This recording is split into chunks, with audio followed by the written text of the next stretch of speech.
everyone, in low ELO, we've noticed players really don't have game plans for their matchups, meaning matchups that have very standard game plans and should be played the exact same every time aren't being executed at all. Instead, they're being played backwards. If you go into your matchups without a game plan, it means you're just playing in the moment, not really thinking ahead.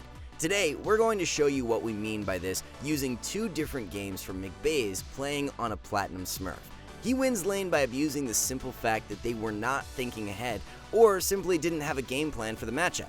And just in case you didn't know, our subscribers over at SkillCapped who don't play top lane are furious with us for creating our best ever course to date, How to Get Diamond in 30 Days as a Top Laner. It guides you step by step from being totally trash to legitimately carrying to Diamond in just 30 days. Check out SkillCapped right after this to take advantage and finally get the rank you've always wanted. Link in the description below for a special discount. Anyway, let's get straight back into it. In his first game, McBaze is on Swain versus Mordekaiser. Him and Mord both took Flash and TP. Ranged versus melee in top lane has always had the same dynamic or game plan for both sides. The ranged champion wants to slowly push the minions to stack up 3 waves to create a big one.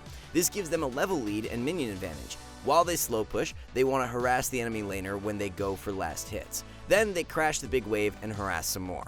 Then the wave will bounce off the top tower and start slowly pushing the other way, and that's when the melee champion can look to be aggressive as long as they didn't take too much damage before then. Alright, we know what the matchup should look like. Let's see what actually happens. At the start of the lane, McBaze uses the brush to land a cheesy E on the Mord for free as he's hitting minions. Then hits him with 2 autos as well as Mord runs back into his own wave. McBaze drops minion aggro using the brush, then immediately starts auto-attacking the minions. Remember, he wants to slow push, so he needs the push advantage, but Mordekaiser has been constantly auto-attacking as well. Mord is still hitting minions though, which isn't allowed. Why isn't it allowed? Because with where he is standing, McBaze can auto him without taking aggro from the ranged minions. The ranged minions are always the most important ones and they do the most damage. Because of this, McBaze is going to make Mord pay the price and non-stop auto him until he backs away while also landing an E in the process. McBaze is even giving up CS while doing this, which brings us to a common question from you guys. When are we supposed to drop CS to trade? Situations like these, where someone is so out of position you have to punish it. Mordekaiser lost half of his health for that, while McBaze lost basically none. McBaze has to back off now, since his wave died and now the enemy ranged minions are walking up looking for a new target. In a situation like this, you always have to back off. Like we said earlier, the ranged minions are the most important. Those 3 minions will do way more damage than you think. This is where a lot of low ELO players wonder what should happen in these scenarios. McBaze was supposed to be the one pushing, right? Well, that's why it was so important that McBaze punished the Mord for standing so far up earlier. That's why these matchups go the way they go, and will always be like this, except for special circumstances like Aurelia since her level 1 is dumb.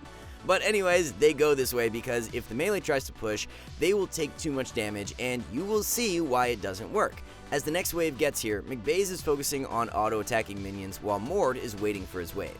Then as Mord goes to try and continue auto-attacking, McBaze uses a trick that is Swain specific to help land his E. Swain's E is weird because, let's say there were no minions around Mord here, the E probably wouldn't have reached, but with minions around, it makes the hitbox bigger or something. We're not entirely sure why it works this way, but basically, to land Swain's E easier, you want to throw it when they go near minions at max range, and if you want to avoid Swain's E, don't stand near anything at max range, of course. Anyways, Mord takes some damage, but hits level 2 first here. But McBaze is 1 minion from level 2 as well, since he made sure to constantly auto-attack whenever he didn't have a chance to harass Mord. So McBaze will just focus on getting that 1 minion low so he can level up as well. But notice, he doesn't rush to kill it once he gets it low.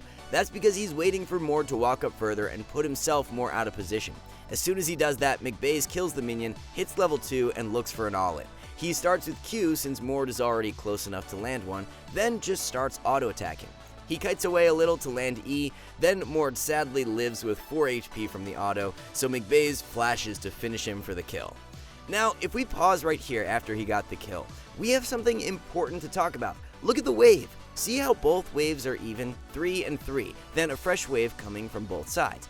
This means the even minion rule applies, which is just if the waves are even, whichever side of the lane they are on, they will slowly push the opposite way. Why is this important? Because let's say McBaze only got a big chunk of Mord's health, then he realized he couldn't push anymore, so he backed off. This would mean McBaze wouldn't get the kill, but he would still have Mord chunked, and the game plan we talked about at the start would still happen. It would start slow pushing from this point. So basically, there's a reason this is how these matchups have gone for seasons and seasons. And I'm sure this Mordekaiser has had success doing this in this ELO since they don't know how to punish, but if you go against someone that knows what they're doing, this won't work, and McBaze proved that here. But let's move on to the next game now. In this game, McBaze is on Camille versus Wukong. Wukong took Flash and Ignite, while McBaze took Flash and TP. When it comes to having a game plan, McBaze has a very simple one, and it's similar to the previous game. He wants to do what Mord should have done last game, since Wukong is much stronger than Camille at level 1, and he has Ignite. McBaze wants to let the wave push in and play for the rebound wave. We will talk about Wukong's game plan in a little bit. For now, let's get into the gameplay. At the start of the lane, we can already see McBaze not even trying to contest the level 1 push, but he walks up to auto to try and get his grasp stacking. He can trade versus Wukong using Camille's passive shield, but when that's down, he has to be more careful. As expected, Wukong jumps in for a level 1 trade, so McBaze kites into his minions first, then does auto Q before backing off. This is what we call a defensive trade, meaning McBaze didn't initiate it, and he was in relatively safe position to begin with, but he never wants to just give Wukong free damage so he trades back. Defensive trades are extremely important in top lane, especially when you are the one who's being pushed in like this. The enemy laner sometimes overextends, and a defensive trade can let you punish that. Now McBaze goes back to here and autos to keep his grasp stacked up. He is perfectly fine giving up range CS, as that would be overextending and Wukong can easily just all in to punish that. Then Wukong jumps in with his E and McBaze does another defensive trade using his Q with the grasp proc. Another thing to take note of here is how much damage McBaze has done to minions. He hasn't been trying to get the push advantage, which we established at level 1, but he's trying to constantly auto to keep grasp up, but to also trim Wukong's wave down as much as possible. This will be important in a minute. Anyways, now McBaze's wave is about to die, so just like in the previous game, he has to back away and wait for his new wave. As it arrives, he walks up to here. He puts himself in range of Wukong to try and bait him in, because if Wukong jumped into this fresh wave, he would definitely lose the trade. Sadly, Wukong doesn't take the bait, but this concept is so important the lower elo you go. You want to give the enemy laners chances to mess up by putting yourself in spots where you know they would be overextended if they tried to fight you. If you just sit back out of range, you would never know if they would make that mistake, and you could basically be throwing away a free kill.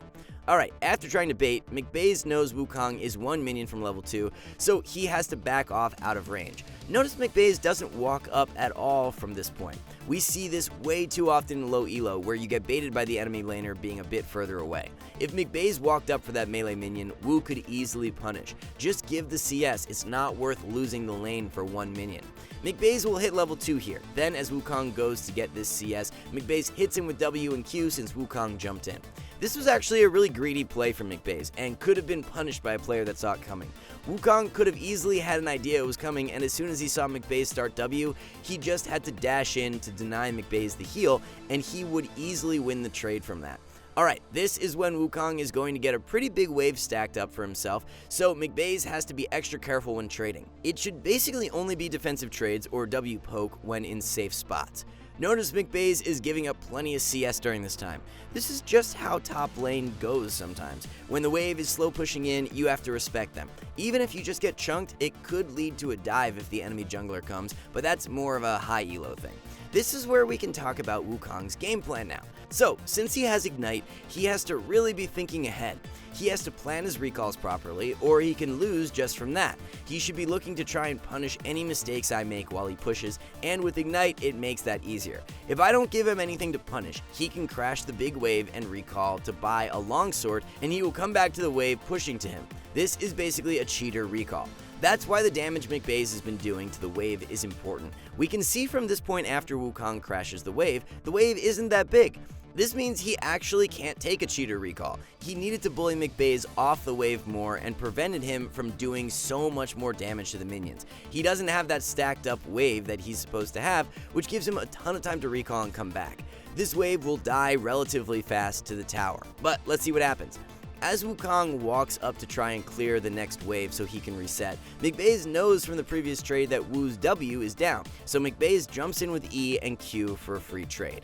Wukong obviously wants to trade back based off his movement, but the tower is right here, and just like last game, the waves are going to be even here and on McBaze's side of the lane, so it will slow push towards Wukong. This is perfect for McBaze, because if Wukong doesn't take a recall soon, it will be too late. He will be under tower, and McBaze can just TP back to lane with gold spent and full health. Then Wukong would be forced to overstay and potentially die, or take a bad recall and lose lane from that. Anyways, at this point, McBaze uses his potion and is just waiting for his wave to build up. As he goes to poke Wu with W here, Wukong jumps in and preemptively uses his own W, which is a mistake. Wukong needs to use W when McBaze uses E, so McBaze immediately goes to punish, and Wukong flashes and tries to go back in with Ignite, but McBaze takes those summoners and backs off. Now Wukong is in a terrible spot. This is where things get tricky for a lot of players. McBaze can't recall here because then Wukong could also recall as the wave slow pushes. McBaze could TP back in, but by the time he TPs and pushes, Wukong will be halfway back to lane. Instead, McBaze wants to stay in lane and use his slow push to defend him. If he gets a big wave crashed, he could recall and TP back, or dive, or both. Let's see what happens. McBaze is going to do exactly what we talked about and just slowly push. He doesn't have to jump in or anything right now. He uses his W for some sustain, but other than that, nothing too aggressive while waiting for the wave to build up. McBaze is afraid of the enemy jungler though, so he tries to ward from this spot and fails, so he just uses his second ward instead. Then after using another W on Wukong, they see the enemy Volibear in the jungle on McBaze's side. He should never go and help this, as his lane state is in way too good of a spot. He's about to basically end top lane if he just gets the wave crashed, so he just ignores the Volibear and pays attention to his ward. Alright, now McBaze has a fat wave stacked up. With this, it's impossible to lose to Wukong, who doesn't have Ignite, so it's going to come down to how Wukong plays around it. Wukong is playing very far up, so McBaze tries to catch up by using Q on a minion, then go right next to the wall and E in. For some reason, the Wukong refused to back away, so McBaze hits him with the W, then flashes with an auto to finish him for the kill. This death is a lane losing death. He doesn't have TP, and he just died right as McBaze finished slow pushing and crashing the wave. And notice, it's all because Wukong obviously didn't even think about when he should look to recall when he has Ignite instead of TP. And it should be very clear McBaze was thinking ahead the entire lane, letting the wave shove in, then not getting too aggro while a wave was stacking up after it crashed. All of this stuff is important. Alright guys, you should get the idea now. You have to be thinking way ahead, especially in top lane. If you go against someone that is actually planning recalls and punishing your mistakes, this is what happens. Alright guys, before we wrap this up, let's tell you a little more about Skill Capped. So, we offer a 5-division rank up guarantee, and think that's a pretty crazy thing to offer. It's like a gym membership guaranteeing you'll get ripped. Your local gym would go bust if they offered that, right? Not us. We've offered this for years because our service really does work. It works so well, in fact, that we're able to produce by far the largest catalog of premium league guides on the internet. We add over 20 videos a week, with over 1,600 guides curated into over 100 courses no one can compare. We've also sent challenger players into ELO hell 714 times and counting, where they commentate how to carry live. They also respond to all questions asked. Sign up today for as little as $6.99 a month if you are serious about improving. Anyway, that's all for this guide, guys. Thanks for watching, and see you next time.